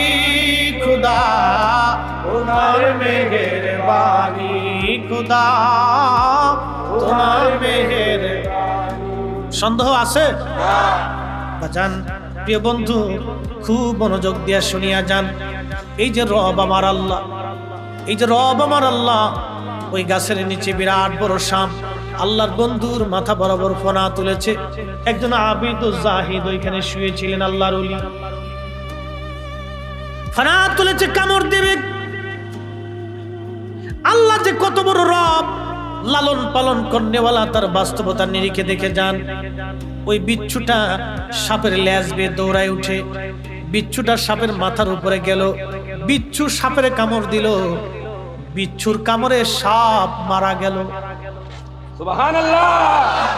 হায়াত দেনেওয়ালা আল্লাহ, মৃত্যু দেনেওয়ালা আল্লাহ। আল্লাহ বললেন, কুল ইন্নাল মাউতাল্লাযী তাফিরুনা মিনহু ফাইন্নাহু মুলাকীকুম।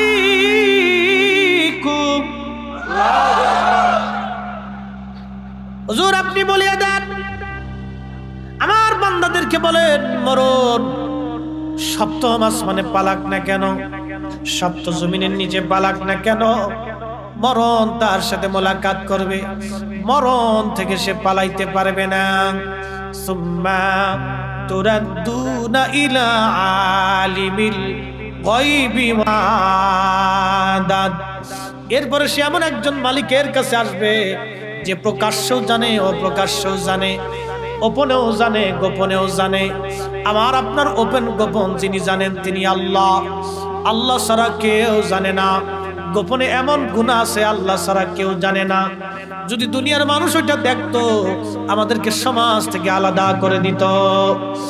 গোপনে ওপনে যা কিছু করেন তিনি একমাত্র জানেন, তিনি আমার আল্লাহ। ও বন্ধু, ওই মালিকের চোখ ফাঁকি দেওয়ার কায়দা নাই।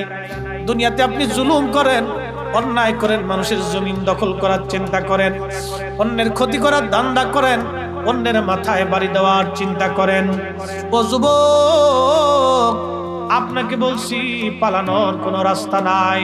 আমার দেশের অনেকেই অন্যের মাথায় বাড়ি দিয়ে বিরাট বড় বড় বিল্ডিং বানায়। আচ্ছা বলেন, ওই বিল্ডিং নিয়ে কবরে যাওয়ার কোনো সুযোগ আছে? না।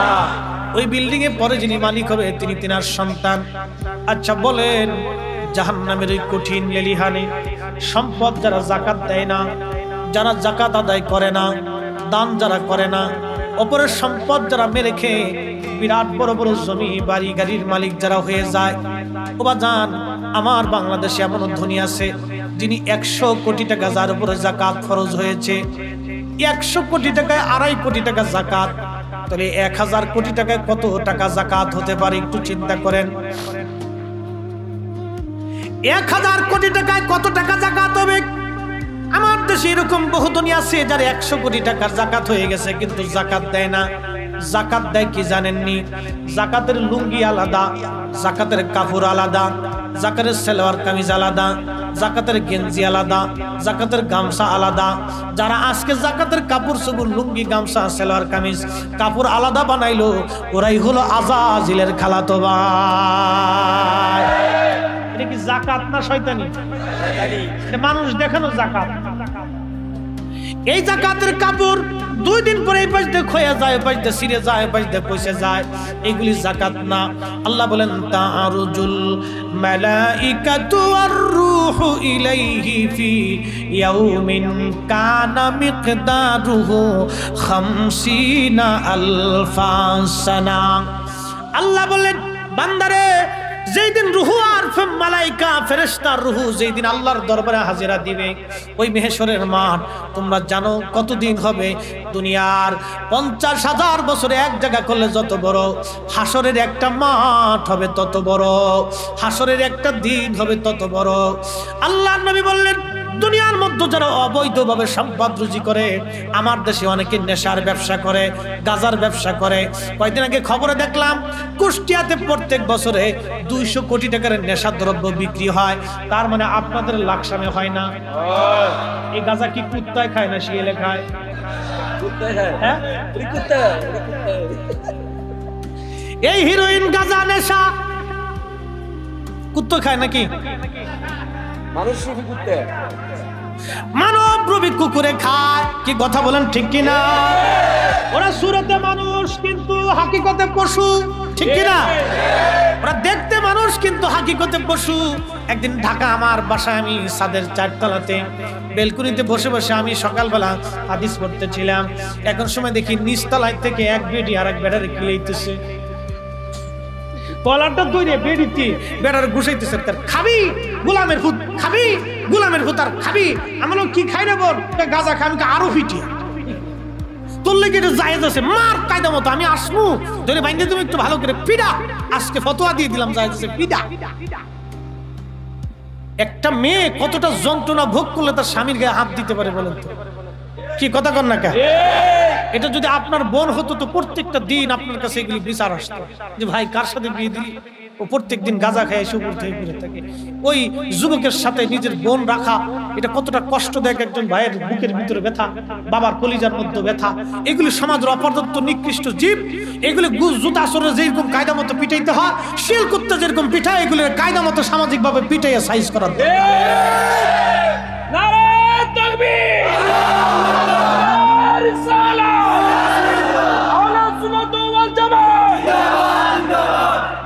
আমার দেশে যারা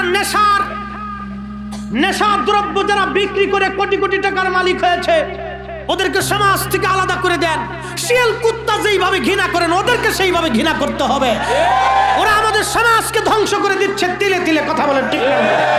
দুই একটা শিয়াল কুত্তার জন্য আমার সমাজ নষ্ট হতে পারে না।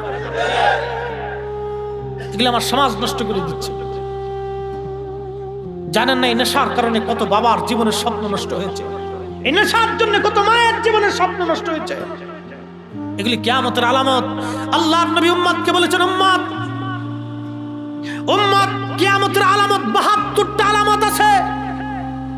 কোন হাদিস আসছে 80টা আলামত, তার ভিতরে একটা ভয়ানক আলামত বর্তমান সমাজে দৃশ্যমান। সে আলামতটা হচ্ছে, নবী বলেছেন, মাদক দ্রব্য, নেশা দ্রব্যের নতুন নতুন নাম হবে।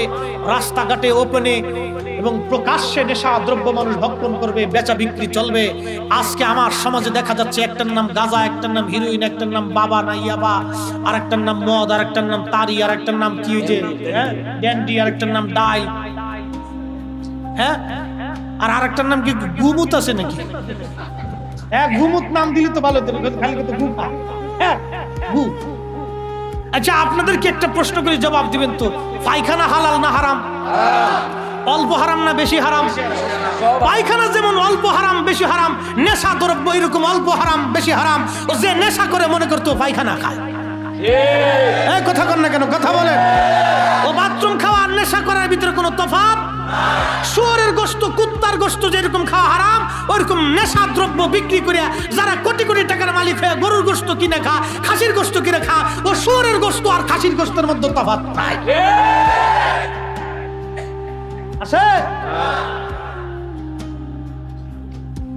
বাপ, এগুলি আমাদের সামাজিক ব্যাধি। আপনি জানেন না কত মা, কত সন্তান তার জীবনটা বরবাদ হয়ে যায় শুধু নেশার কারণে। কত বাবা জীবনে অনেক আফসোস করে, বদদোয়া করে। আমি আমার কলিজার টুকরো যুবক ভাইদেরকে অনুরোধ করবো, আজকে এই মাহফিল থেকে আপনার ওয়াদা করে যাবেন যে রাসূল করিম বলেছেন, হে আমার উম্মত, ইমাম মেহেদী আলাইহিস সালাতু ওয়াস সালাম আসার আগে কিয়ামতের আলামত প্রকাশিত হবে। তার একটা আলামত, মানুষ ওপেনে নেশা দ্রব্য খাবে, ওপেনে নেশা দ্রব্য বিক্রি করবে, ও ওপেনে নেশা দ্রব্য চলবে, ওপেনে বেহায়াপনা চলবে। নারীরা পুরুষরা ওপেনে পার্কে বেঞ্চে যেখানে সেখানে ওপেনে তারা জেনা করবে। আরে নারী আর পুরুষ, বেগানা পুরুষ আর নারী, যুবক আর যুবতী বেঞ্চের পার্কে বলেন, নদীর ঘাটে আর যেখানে বিনোদন কেন্দ্রে বলেন, হোটেল আর মোটেলে বলেন, যেখানে বসে তারা এই সমস্ত বেহায়াপনা করতেছে। ইমাম মেহেদী আলাইহিস সালামের আগমনের সময় আল্লাহর নবী বলেছেন, উম্মত ইমাম মেহেদীর জন্য তৈরি থাকো। বুঝতে হবে ইমাম মেহেদীর সময় ঘনিয়ে গেছে। আজকে থেকে এখান থেকে ওয়াদা করে যাবে, আল্লাহ যতদিন পর্যন্ত পৃথিবীতে বাঁচিয়ে থাকে আমরা কোনোদিন নেশা খাবো না। নেশা দ্রব্যের বিরুদ্ধে আমাদের জিহাদ চলবেই। হাত উঁচা করে বলেন ঠিক না বেঠে? কারা কারা রাজি আছেন হাত উঁচা করে দেখা?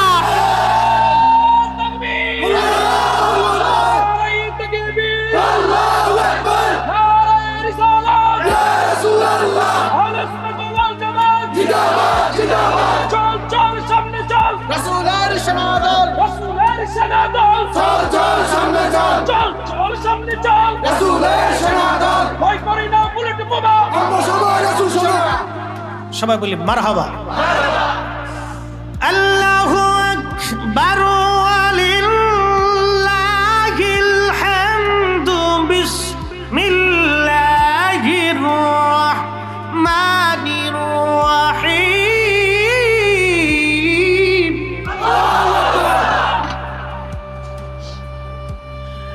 ইহদিনাস সিরাতাল মুস্তাকিম সিরাতাল লাযীনা আন'আমতা আলাইহিম। কবি বলেছেন, চালাও সে পথে যে পথে তোমার প্রিয়জন গেছেন চলি। চালাও সে পথে যে পথে তোমার প্রিয়জন গেছেন চলি। যে মাটির উপরে আজ আপনি বসা, এই মাটির নিচে আগামী দিন আমাদের ঘর হবে বন্ধু। কথা ঠিক কিনা বলেন? যে মাটির উপরে বসে আছেন, এই মাটির নিচে ঘর হবে। কত পোকা, কত মাকড়। ঘরের মধ্যে মা বিছানা করে দিল, বিবি সাহেবা আপনার বিছানা করে দিল। এই বিছানার সঙ্গে যাবে না, এই খাটটাও যাবে না, এই বাড়ি যাবে না। সব কিছু রেখে দুনিয়ার থেকে চলে যাওয়া লাগবে। প্রিয় বন্ধু, শূন্য হাত সেই দিন কিছুই সাথে যাবে না। ভাই বন্ধু আপনজনা, সঙ্গে তোমার কেউ যাবে না রে। ও তোর খালি হাতে একা পথে যাইতে হবে মন, বেডি দেখ না মন ঝাঁক মারিয়ে দুনিয়াদারি। বন্ধু আমার, বহু যুবক কবরে চলে গেল, বহু মানুষ কবরে চলে গেল, বহু লোক কবরে চলে গেছে, আর ফিরে আসে নাই। লাকসামের মুসলমান এই এলাকার ভিতরে বহু মানুষ মাটির নিচে চলে গেছে, আর কোনোদিন তারা ফিরে আসে নাই। আজকে এখানে আমরা শত শত মানুষ বসে আছি, এখানে আমরা ওয়াজ শুনতেছি। এই মানুষ আমরা যেখানে এখানে বসা, সবাই একদিন মাটির নিচে চলে যাব, কেউ মাটির উপরে থাকবো না, এটি চিরসত্য। আল্লাহ বলেন, কুল হুজুর আপনি বলেন, ইন্নাল মাউতাল্লাযী তাফিরুনা মিনহু ফাইন্নাহু মুলাকিকুম। মালাকুল মউত তার সাথে মোলাকাত করবে, দেখা করবে। সে যেখানেই যাক না কেন, যেখানেই পালাক না কেন, মরণ থেকে পালানোর আর কোনো রাস্তা নাই। আজকে থেকে নিয়ত করে যাব, আল্লাহ জীবনে কোনদিন হারাম নামক নেশা ভক্ষণ করব না। আল্লাহ বন্ধুদেরকে হারাম থেকে সরিয়ে নিয়ে আসবো। আহা, নবীজি বলেছেন, উম্মত রে, তোমার রক্তের সাথে যদি হারামের রক্ত মিশে যায়, তাহলে এই দেহ কখনো জান্নাতে যাবে না, এই দেহ কখনো জান্নাতে যাবে না। আবু বকর সিদ্দিক রাদিয়াল্লাহু আনহুর গোলাম একদিন খাবার নিয়ে আসছে। আবু বকর সিদ্দিক প্রত্যেকদিন জিজ্ঞেস করেন, গোলাম কোথা থেকে খাবার আনো? ও ফরমায়, হুজুর এখান থেকে আনছি।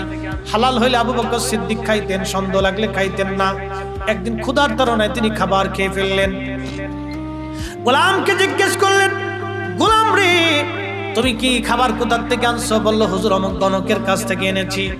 গণকের খাবার আর বিষ্ঠার মধ্যে কোনো তফাৎ নাই। বলবেন, ফরিদে হুজুর, বিষ্ঠা কি?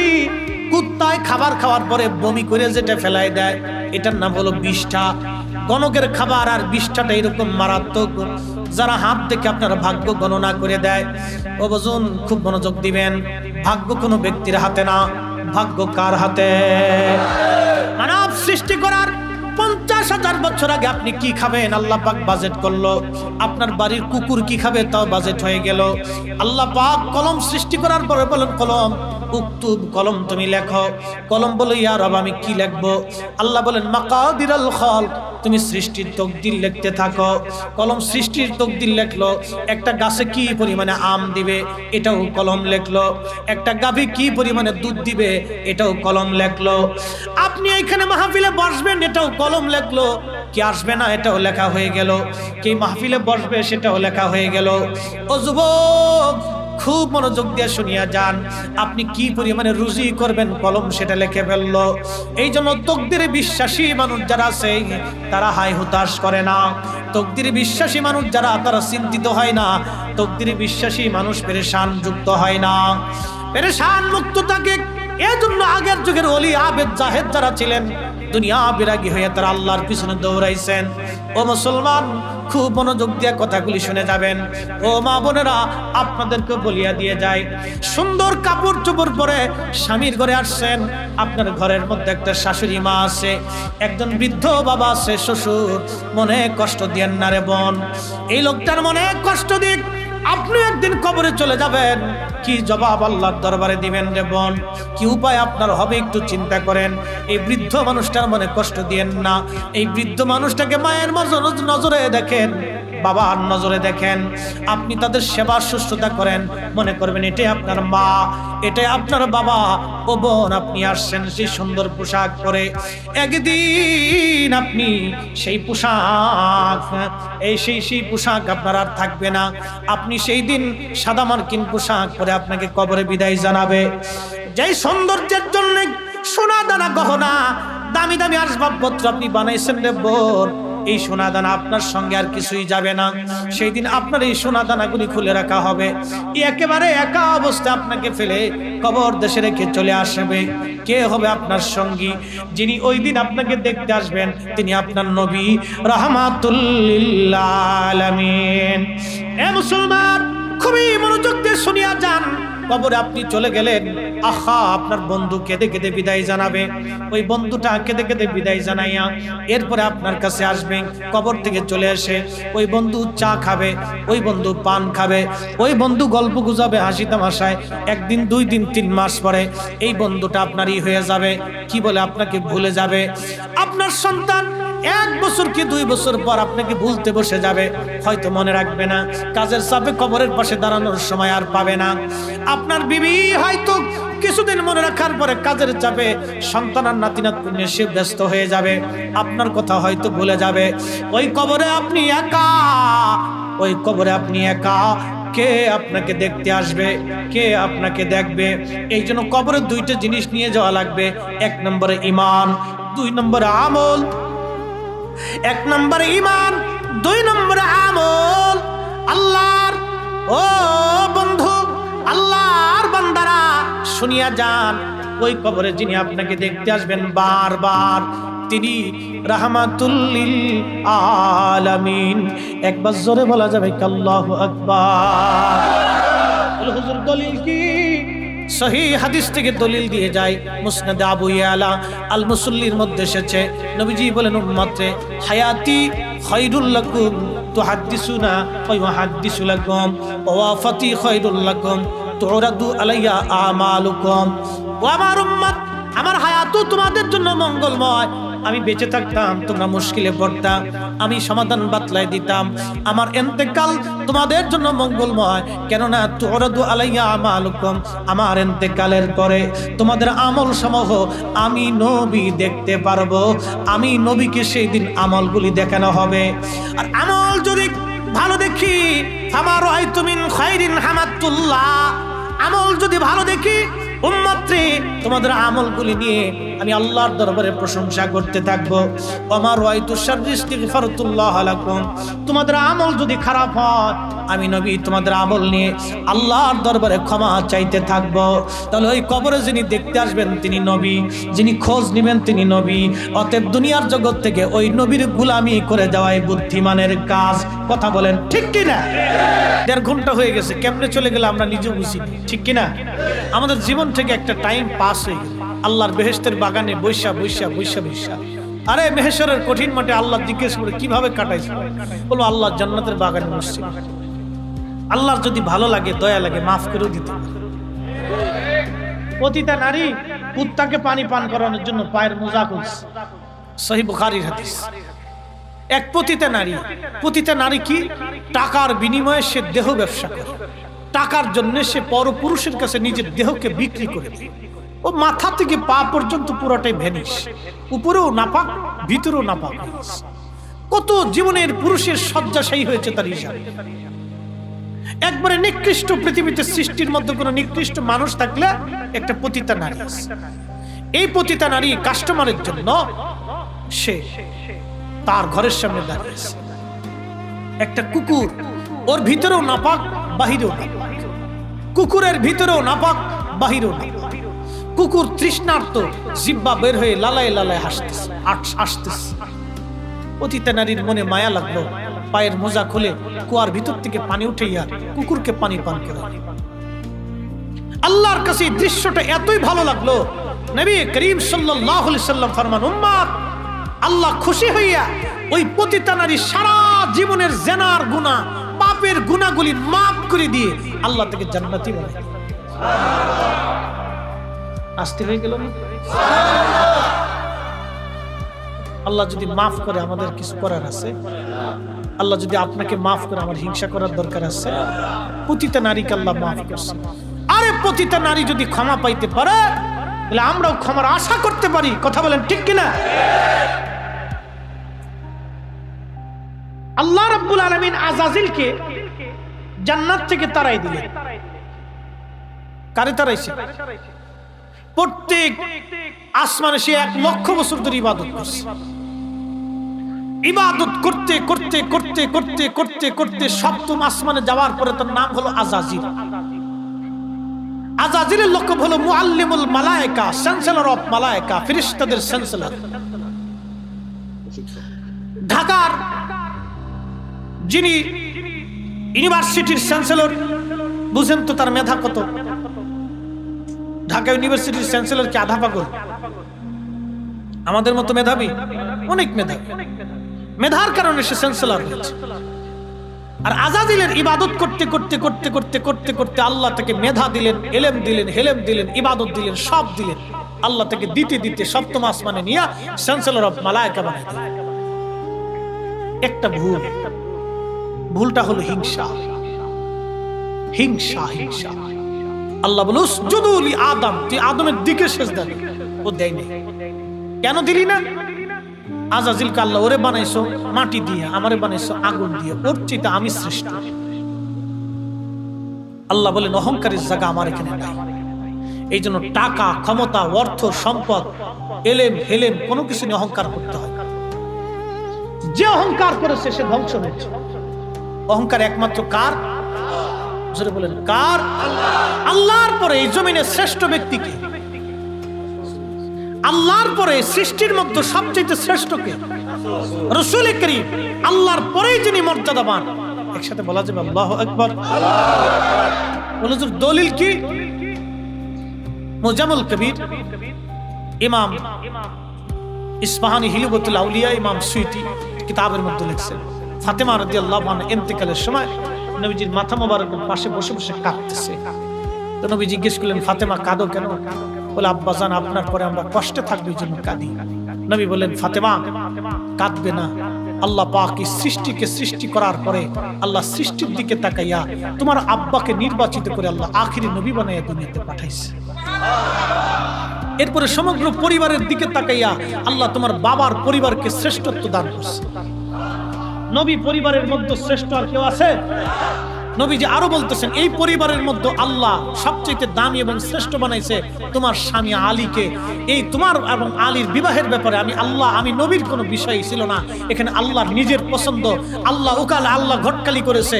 আল্লাহ নিজে ঘটকালি কইরা তোমার আর আলীর মধ্যে আল্লাহ বিবাহ দিয়েছে। ফাতেমা, এখানে আমার কোনো দায়বদ্ধতা নাই। তুমি কাঁদতেছ, তোমাকে কত বড় সম্মান আল্লাহ দিয়েছে জানো? তোমার আব্বাকে আল্লাহ আখিরি নবী করে দুনিয়াতে পাঠিয়েছে। তোমার বাবার পরে পৃথিবীতে আর কোনো নবী নেই। আল্লাহ তোমার বাবাকে আরেকটা মর্যাদা দিয়েছে। সমগ্র নবীদের উপরে তাকে মর্যাদা দিয়ে ইমামুল মুরসালিন বানাইছে। হে ফাতেমা, তোমার আব্বাকে আল্লাহ আরেকটা সম্মান দিয়েছে।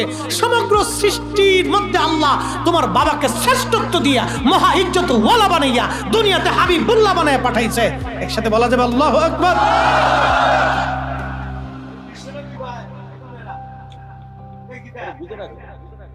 মোহতারাম উপস্থিতি, বিশ্বতে একটা সাধারণ শব্দ। আচ্ছা যাও, তারা বলতেছে হয়তো বুঝে বলুক না বুঝে বলুক, বলতেছে বিশ্বটা একটা সাধারণ শব্দ। আমি বিশ্বটা নিয়ে যেহেতু মুরব্বী বলেই ফেলছে, ছোট্ট একটা বিষয়টা উপস্থাপন করি। আমাদের এই পৃথিবীতে কয়টা সাগর আছে? মহাসাগর কয়টা? 7টা মহাসাগর আছে, উপসাগর আছে, ভূমধ্য আছে, আরো আনুষঙ্গিক অনেক ছোট বড় অনেক সাগর আছে। মহাদেশ কয়টা? 7টা। এই পৃথিবীটা যত বড়, পৃথিবীটা 13 লক্ষ গুণ যত বড় হবে, একটা সূর্য হলো তত। না সুবহানাল্লাহ কি বাড়ি যায়? এই সূর্যটাকে জ্বালাইছে কে? আলো দিছে কে? ওরে ধরে রাখছে কে? প্রতিদিন নিয়ন্ত্রণ করায় কে?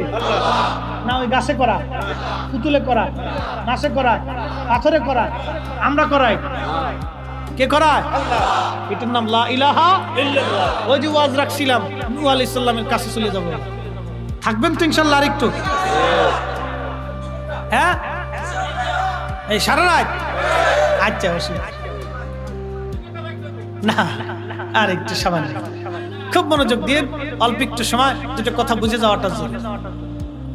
এই যে সূর্যটা, এই সূর্যটা আরেকটা জগতের মধ্যে বাস করে, এটার নাম হলো মিল্ক ওয়ে। মিল্ক ওয়ের বাংলা হলো ছায়াপথ। এই ছায়াপথের মধ্যে একটা দুইটা নক্ষত্র না, 10,000 কোটি নক্ষত্র। এই নক্ষত্রগুলি কত বড়! 200 কোটি সূর্যকে এক জায়গা করলে যত বড় হবে একটা নক্ষত্র তত বড়। কত কোটি সূর্য? আর পৃথিবী 13 লক্ষ এক জায়গা করলে যত বড় একটা সূর্য তত বড়। আর 200 কোটি সূর্য যত বড় একটা নক্ষত্র তত বড়। ওই নক্ষত্রের চাইতে আরো দানবীয় নক্ষত্র নাম একটার নাম আছে ব্ল্যাক হোল। খালি একটার কথা বলতেছি, ব্ল্যাক হোল। ব্ল্যাক মানে কালো, হোল মানে গহ্বর, অন্ধকার গহ্বর। ওই নক্ষত্র শুধুই অন্ধকার, ওখানে কোনো আলো নাই। এই নক্ষত্রটা এত বিরাট আর এত খুব ভয়ঙ্কর, 200 কোটি সূর্যকে যদি তার রাডারের মধ্যে ছেড়ে দেওয়া হয় তো 2 মিনিটের মধ্যে 200 কোটি সূর্য সে পেটের মধ্যে গিলে নিয়ে চলে যাবে। 200 কোটি সূর্যের অস্তিত্ব সৃষ্টি থেকে হারিয়ে যাবে। একসাথে জোরে বলেন আল্লাহু আকবার। মালিককে, রবকে, সৃষ্টিকর্তাকে, না পুতুল না পাথর, বুঝে যাবে। লা ইলাহা ইল্লাল্লাহ, আল্লাহ ছাড়া কোনো মালিক নাই।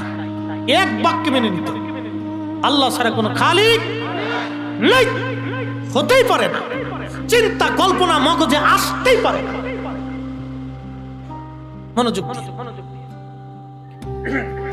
এই মিল্ক ওয়ে ছায়াপথ 10,000 কোটি নক্ষত্র দিয়ে গঠিত। এই মিল্ক ওয়ের পাশে আরেকটা মহাজগৎ আছে, এটার নাম গ্যালাক্সি। এখানেও 10,000 কোটি। এই গ্যালাক্সি এবং মিল্ক ওয়ের মতো মহাশূন্যে আরো 10,000 কোটি মহাবিশ্ব। সুবহানাল্লাহ বলবেন। এই মহাবিশ্বের রবকে, রহমতকে, না এখানে ভুল করে লিখছেন। রহমতকে, রবকে, রহমতকে, নবী, রব আল্লাহ, রহমত নবী।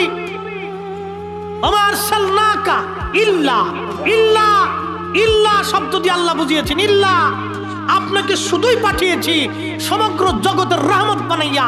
একটা জগৎ না, যত জগৎ আছে, যত আসমান আছে, যত জমিন আছে, যত জান্নাত আছে, যত সৃষ্টি আছে, যত মখলুক আছে, যত আমি আল্লাহর সৃষ্টি আছে, আমি আল্লাহ যেখানে রব, আপনি নবী সেখানে রহমত। একসাথে বলবেন সুবহানাল্লাহ। বিশ্ব শব্দটা এতটা সাধারণ শব্দ, আল্লাহ সাধারণ শব্দ ব্যবহার করেন। আল্লাহ বলছেন আলামিন, সমস্ত জগৎ, সমস্ত বিশ্ব সমূহের রহমত, টোটাল বিশ্বের রহমত। এক বাক্যে রাম উপস্থিতি। এই 10,000 কোটি মহাবিশ্ব, এরপরে মহাশূন্য, তারপরে আসমান। এটা প্রথম আসমানের বিজ্ঞানের সামথিং সামান্য ধারণা আপনাদেরকে দিলাম। দ্বিতীয়, তৃতীয়, চতুর্থ, পঞ্চম, ষষ্ঠ, সপ্তম এগুলির হিসাব আমাদের জানা আছে। এই জন্য রাসূল কারীম নিয়ে বিতর্ক করাটা একটা বোকামি। উনি বিতর্কের ঊর্ধ্বে, বিতর্কের বাহিরে, বেমেসাল, কোনো মেসাল নাই, তুলনা নাই। কথা বলেন ঠিক কিনা? বিতর্কের, হ্যাঁ মুহতারাম, খুবই মনোযোগ দিয়ে কথাগুলি শুনে যান। অনেক লম্বা কথা বাড়াইলাম, আসেন শেষ সময় হযরত নূহ আলাইহিস সালামের কথাটা বলে দিয়ে যাই। খুদারি পয়গম্বর নূহ আলাইহিস সালাম 1 বছর না 800 বছর ধরে আল্লাহ পাক দাওয়াত দিলেন। নূহ নবী দাওয়াত দিলেন এক বাক্য, লা ইলাহা ইল্লাল্লাহ, আল্লাহ ছাড়া কোনো মাবুদ নাই, তোমরা এই কথাটা মানো। ওরা বলল না না, আমরা কখনোই মানব না। ওই 80 জন লোক যারা দিন কবুল করলো, তাদের ভিতরে আছে দিন মজুর, কেউ আছে আধা ভিখারি, কেউ আছে মনে করেন ওই যে গরিব মানুষ, দিন আনে দিন খায়, এরকম অভাবী মিসকিন গরিব মানুষরা নূহ আলাইহিস সালামকে ভালোবেসে কালেমা পড়ল। সমাজের প্রতাপশালী ধনী ব্যক্তি যারা আছে তারা কালেমা পড়ল না, তারা নূহ নবীকে ভর্ৎসনা করতে লাগলো, ও নূহ তুমি এগুলি কোথা থেকে আনছো, এগুলি আমরা মানি না। কিন্তু দিন মজুর অভাবী মিসকিন যারা তারা কালেমা পড়ল। সমগ্র নবীরাই কালেমার দাওয়াত দিলে আগে গরিব মানুষ কবুল করেছে। আমার নবীও যেই দিন কালেমার দাওয়াত দিলেন সর্বপ্রথম গরিব মানুষ আর দাস আর অভাবী মিসকিন শ্রেণীর মানুষরা দিন কবুল করেছিল। একজন বেলাল, একজন খাব্বাব, একজন মুয়াসাল কারনি, একজন সুমাইয়া, একজন ওই যে হযরতে রাসূল কারীমের সাহাবী দরিদ্র মিসকিন আবু যর গিফারি, এরকম গরিব মানুষ যারা ছিল তারা দিন কবুল করলো। ধনীরা আগে কবুল করে নাই, ধনীরা নবীকে আগে মানতে পারে নাই। এই জন্য আল্লাহ রাসূল বলতেন, উম্মত গরিবের মধ্যে তোমরা আমাকে তালাশ করো, আমাকে গরিবের মধ্যে খুঁজে পাইবা, আর গরিব মানুষ আমাকে ভালোবাসবে। এই জন্য দেখবেন আহলে সুন্নাত ওয়াল জামাতের মধ্যে রাসূল যারা ভালোবাসে তাদের অধিকাংশই গরিব মানুষ। অশিক্ষিত রিকশাওয়ালা, দিন মজুর, শ্রমিক এরা বেশি ভালোবাসে। এরা আমার দলিল লাগতো না, বিনা দলিল ইমানি। কি কথা কর না কেন? এরা দলিল লাগতো না, বিনা দলিল চলে। নবী মানার জন্য দলিল লাগবো? হ্যাঁ, দলিলের প্রয়োজন। যিনি হাতের ইশারা করলে চাঁদ দ্বিখণ্ডিত হয়েছে, তার আবার দলিল কি? এক বেদুইন এসে বলল, হুজুর, মুস্তাদরিক হাকিমের হাদিস, আমি কালেমা পড়ব, কিন্তু শর্ত হলো ওই যে গাছ আছে, ওই যে গাছ, ওই গাছ যদি হেঁটে হেঁটে এসে আপনার কালেমার সাক্ষ্য দেয় আমি কালেমা পড়ব। নবী বলেন, বেদুইন, বধু, আমি গাছকে ডাকতে হবে না, তুমি গাছের কাছে যায় বলো আখিরি নবী রাহমাতুল লিল আলামিন তোমাকে ডাকতেছে। সুবহানাল্লাহ। বুঝছে? একসাথে জোরে বলেন তো আল্লাহু আকবার। এসেছে বেদুইন, হুজুর কালেমা পড়ব, যদি গাছ হেঁটে হেঁটে এসে সাক্ষ্য দেয়। নবীজি বললেন, বেদুইন আমি ডাকতে হবে না, তুমি যা গাছের বলো, গাছ আমার কাছে চলে আসবে। যা বলো নবী ডাকতেছে। বেদুইন যা গাছের বলে, গাছ শুনছো নবী তোমাকে ডাকে? একটু জোরে বলেন সুবহানাল্লাহ। প্রশ্ন জবাব, গাছে কি আরবি ভাষা জানে? বাংলা ভাষা, উর্দু, ফার্সি, ইংরেজি? বেদুইন যায় আরবিতে বলল, গাছ নবী ডাকে, গাছ নবী তোমাকে ডাকে। গাছটার ডান দিকে একটা মোচড় দিল, বাম দিকে একটা মোচড় দিয়া তার শিকড় উঠাইয়া শিকড়ের সাহায্যে গাছ হাঁটতে লাগলো। প্রিয় বন্ধুগণ, গাছ হেঁটে হেঁটে নবীজির সামনে দাঁড়াইয়া ডালপালাগুলি ঝুঁকাইয়া নবীর সামনে মাথা নত করে দিল। একবারে ঝুঁকাই দিল।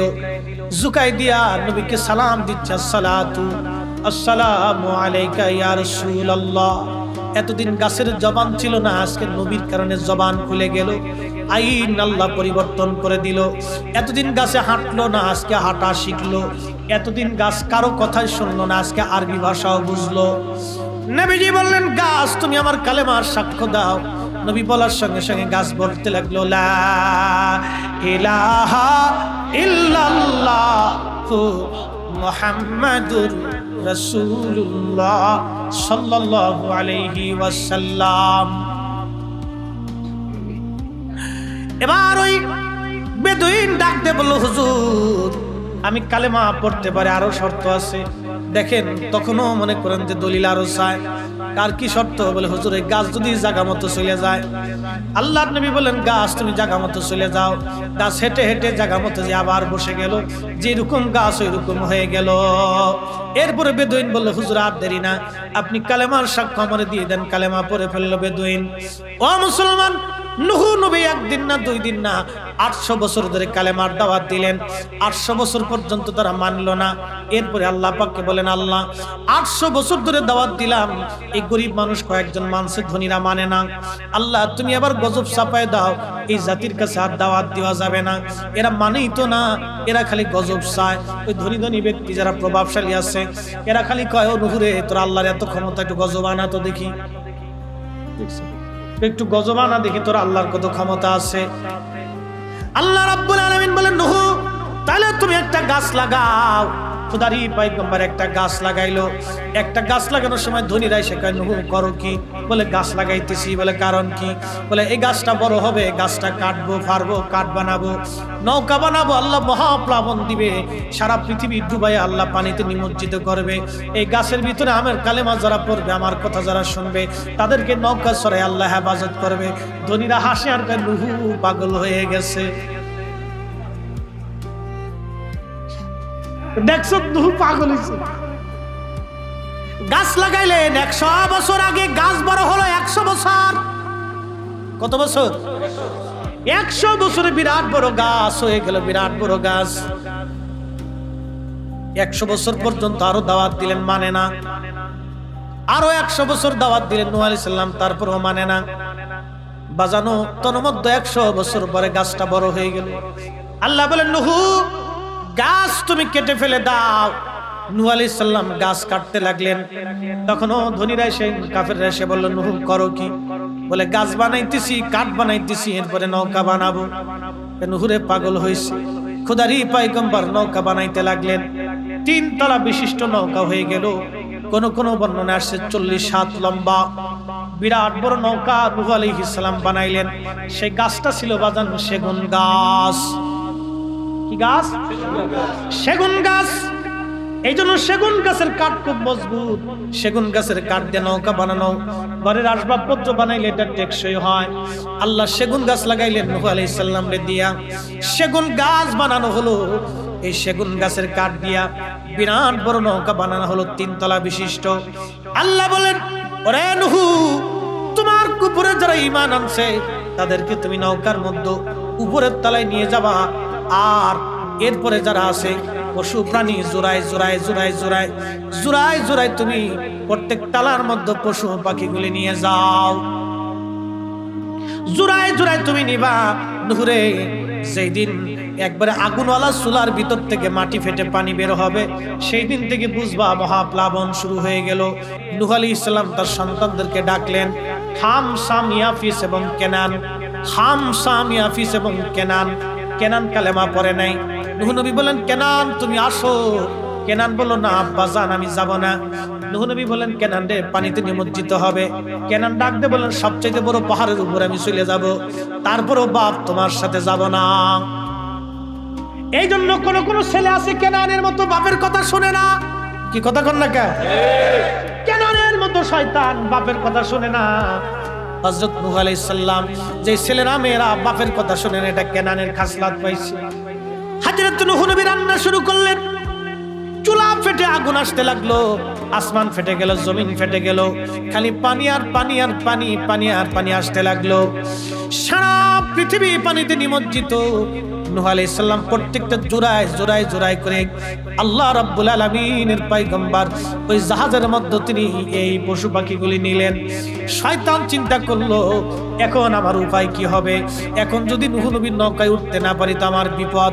এই পানির মধ্যে আল্লাহ তো আমারও সুবায়ে মারবে। শয়তান করছে কি গাধার লেজ ধরে আস্তে করে পালাইয়া পিছন দিক দিয়ে একবারে ভুরুত করে নৌকার মধ্যে চলে গেছে, গাধার পিছনে দৌড়ে। সুবহানাল্লাহ। গাধার পিছনে ধরে শয়তানে নূহ আলাইহিস সালামের নৌকায় ঢুকে গেছে। নৌকায় ঢুকে বসছে, গাধার পিছনে লেজ ধরে শয়তান। খুব মনোযোগ দিয়ে প্রত্যেকটা প্রাণী জুড়ায় জুড়ায় নূহ আলাইহিস সালাম নিয়ে গেছে। কারণ জাহাজের ভিতরে ওই ইঁদুর দেখছে, ইঁদুর ইঁদুর ইঁদুর ঢুকার পরে ইঁদুরে করছে কি সমস্ত খাবার টাবার এই ফুটে ফুটে করে একবারে কামড়ায় সামনে অস্থির করে। কারণ উম্মতরা আইসে হুজুর এই কোন জাতি নিয়েছেন ইঁদুর, এগুলো সব খাবার টাবার সব শেষ করে দিতেছে, জাহাজের তক্তা পর্যন্ত ফুটে করে লেগেছে। নূহ আলাইহিস সালামকে আল্লাহ এখন কি উপায় হবে? আল্লাহকে দ্বারা ব্যবস্থা করতেছি। তখন যে সিংহ ছিল, সিংহ বনের রাজা সিংহ, এই সিংহরে আল্লাহ বলে তুই একটা হাসি দে। নূহ আলাইহিস সালাম বলে নূহ তোমার লাঠি দিয়ে সিংহের নাক বরাবর একটা বাড়ি দাও। তো সিংহের নাক বরাবর একটা বাড়ি দেওয়ার পরে সিংহ জোরে করে একটা হাসি দিছে। হাসি দেওয়ার সাথে হাসির ভিতর দিয়ে নাকের ভিতর দিয়ে একটা বিড়াল বেরিয়েছে। সুবহানাল্লাহ কইলেন না? এটা কিন্তু কোনো কিসসার বই না, ইমাম ইবনে কাসির আল বিদায়াত থেকে আর বিশুদ্ধ ঘটনা থেকে বলতেছে। বিলাই বিলাই, এই জন্য বিড়াল খুব আমাদের আপন, খুব দোস্ত। নবীজি বিড়ালটা খুব আদর করতেন। এই বিলাই বেরোইয়া সমস্ত ইঁদুরে একবারে সাইজ করে দিচ্ছে। মারহাবা কর। এই বিড়াল বেরোয় ইঁদুরের সাইজ করে দিছে, ওই দিন থেকে ইঁদুরের সাথে বিড়ালের সাথে দুশ্মনী শুরু হয়েছে, আর কোনোদিন বন্ধুত্ব হয়নি। এই জন্য ঘরে বিড়াল পালবেন, বিড়াল খুব উপকারী জিনিস। আল্লাহ পৃথিবীতে ওরে পাঠাইছে মানুষের উপকার করার জন্য। মারহাবা বলবেন। বিড়াল রে আল্লাহ পাঠাইছে মানুষের উপকার করার জন্য।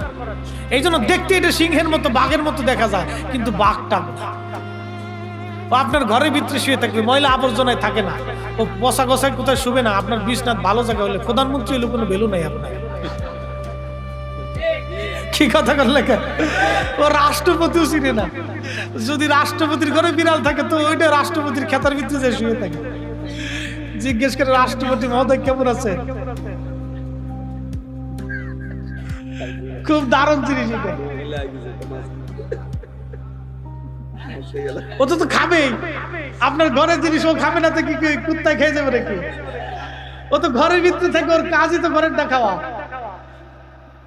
আপনি সাইডে শুনে থাকবেন ও মাছ খাবে, মাছ পাইলে আর হুঁশ থাকে না। পুরো সর্বনাশ, মাছের গিরান পাইলেছে ও কোথার থেকে যেখান থেকে সেখান থেকে আসে। আল্লাহ না, এটা তো আল্লাহ ও আমাদেরকে বানাইছে আমরা উপকারের জন্য। মারহাবা বলেন। নবীর একজন সাহাবী ছিলেন আবু হুরায়রা রাদিয়াল্লাহু আনহু। তো বিড়াল ছানা খুব ভালোবাসতেন। তো একদিন জুব্বার আস্তিনে কইরা বিড়ালের বাচ্চা লইছে, বিড়ালের বাচ্চা জুব্বার ভিতরে করে লইছে, এর ভিতরে ঢুকাই লইছে। তো ভিতরে ঢুকায় যখন নিয়ে এসে তা আল্লাহর নবীর সামনে নামানোর পরে রাসূল কারীমের সামনে দিয়ে বিড়াল ফুরুত করে একটা দৌড় দিছে। নবীজি মুস্কি হাসি দিয়ে বলেন, ইয়া আবু হুরায়রা, ও বিড়ালের বাপ। মারহাবা কর। কিসের বাপ? এই বিড়ালের মালিক, বিড়ালের বাপ। ইয়া আবু হুরায়রা, বিড়ালের বাপ। আবু হুরায়রা রাদিয়াল্লাহু আনহু চিন্তা করলেন, আমার নাম হলো আব্দুর রহমান, ইসলাম গ্রহণ করার আগে নাম ছিল আব্দুল শামস, আব্দুল শামস থেকে আব্দুর রহমান হইছি, এখন নবী আমারে বলেন বিড়ালের বাপ, তাহলে এটা আর সাইডে দিয়ে লাভ নেই, এটা বরকতের নাম। আজকে থেকে আমার নাম আবু হুরায়রা। সুবহানাল্লাহ। দেখেন ওনার নাম হয়ে গেছে আবু হুরায়রা, বিড়ালের বাপ। তো বিড়াল পালবেন, বিড়ালের একটু উপকার আছে। বলে হুজুর কি উপকার? আপনার ঘরে জিনের উপদ্রব আসবে। বিড়াল ও নিঃশ্বাসের সাথে জিন শুষে নিয়ে যায়। আর বিড়াল যতক্ষণ ঘরে থেকে জিন ভিতরে আসে না, সাপ পোকা টোকা এগুলো অনেক কিছু ঘরের ভিতরে ঢুকে। জিন আপনার ঘরে মাঝে মধ্যে সাপের আকৃতি নিয়ে আসে। এই জন্য কখনো ঘরের মধ্যে যদি সাপ আসে তো আল্লাহ রসুল বলছেন তুমি তাকে 3 বার বলো, হ্যাঁ তুমি চলে যাও, হ্যাঁ আল্লাহর বান্দা তুমি চলে যাও। যদি না যায় তাহলে বুঝবেন এটা সাপ, এটা জিন না। আর যদি চলে যায় তাহলে বুঝবেন জিন যায়, তাহলে এরপরে সাইজ করে দাও, কায়দা মতো ফিটে এটা শটান করে দিও। হ্যাঁ, এই জিনেরা সাপের আকৃতি নিয়ে মাঝে মধ্যে আপনার ঘরে আসবে। এই বিড়াল থাকলে আবার এটা আসে না, বিড়াল থাকলে এটা পালায়। বিড়াল ওদেরকে শুষে নিঃশ্বাসের সাথে নিয়ে চলে। বিড়াল ভালো, আদর করবেন, খাওয়াবেন। আপনার ঘরে দুধ, এরপরে গোশত, মাছ যা আছে দিয়ে দিবেন, খা। আমার ঘরে একটা আছে, মেয়েরা নানি বাড়িতে নিয়েছিল ছোটকালে বাচ্চা, আসার পরে বাসার ভিতরে তো চিল্লে ফাল্লা, মা সারা নিয়ে চলে এসে নানি বাড়িতে খুশি মনে। পরে এই যে দুধ আর গোশত খাইতে খাইতে এখন আর ভাতই খাই। কি যে জমিদার, এই যাবত পর্যন্ত দুধ আর গোশত আর মাছ খেয়ে বেঁচে এসেছে। আমি ওকে দেখলে মাঝে মধ্যে চিন্তা করি, হে রব, ওরে যা বরাদ্দ করছো, ওই যে গোশত আর দুধ আর মাছ খাওয়া শিখছে, এই পর্যন্ত গোশত দুধ মাছ খেয়ে শিখছে, এটা 9টা বাচ্চা হয়েছে। 3 দিন আগে 3টে হয়েছে। এই ঘরের ভিতরে আইসে কেউ কেউ কেউ করে যতক্ষণ দুধ না দিবে ততক্ষণ পর্যন্ত যাবে। আমারে জ্বালাইবো না মেয়েদেরকে জ্বালাইবো না মেয়ের মায়ের জ্বালাইবো। আমি মাঝে মধ্যে ধরে নিয়ে চিন্তা করি, আল্লাহ ওরে যে দুধ বরাদ্দ করছো, ও দুধ খাবি, দুধ না দেওয়া পর্যন্ত আমার ঘরে তো যাইতো না। খাবার দুধ দিতে হবে না, গোশ দিতে হবে না, মাছ দিতে হবে। ওরে জমিদার, আমার কবলে যা জুটে না তোর কবলে তা জুটে। এটা আল্লাহর সৃষ্টি, আল্লাহ ওর বরাদ্দ করে রাখছে। ওই যে সৃষ্টির 50,000 বছর আগে আল্লাহর জন্য বরাদ্দ করছে। কি কথা বলেন ঠিক কিনা? রিজিকের মালিক আল্লাহ। ওয়াতারযুকু মান তাশাউ বিগাইরি হিসাব।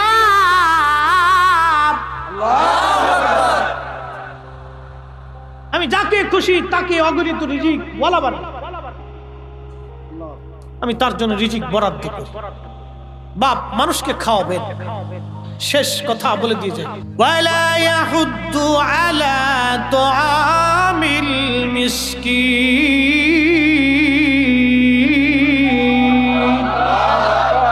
মানুষ খাওয়াবেন, কারে খাওয়াবেন? মানুষ মাখলুক আপনার সুযোগ পেলে আপনি খাওয়াবেন। আপনার সময় হলে ওদেরকে খাবার দেবেন। খাবারের উপরে ইসলামের ভিতরে সবচেয়ে উত্তম নেকির কাজ হচ্ছে তুতঈমুত তুআম, মানুষকে খাওয়ানো। তুতঈমুত তুআম, মানুষকে খাওয়ানো। আমরা বিভিন্ন মাহফিলে তাবারক দেখি না বাপ, এটা ভালো কাজ দিন।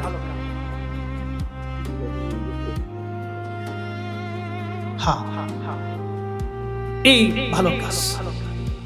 এই মাহফিলে সব শ্রেণীর মানুষ আছে, ধনী দরিদ্র গরিব মিসকিন সবাই আসে, খাওয়াবে।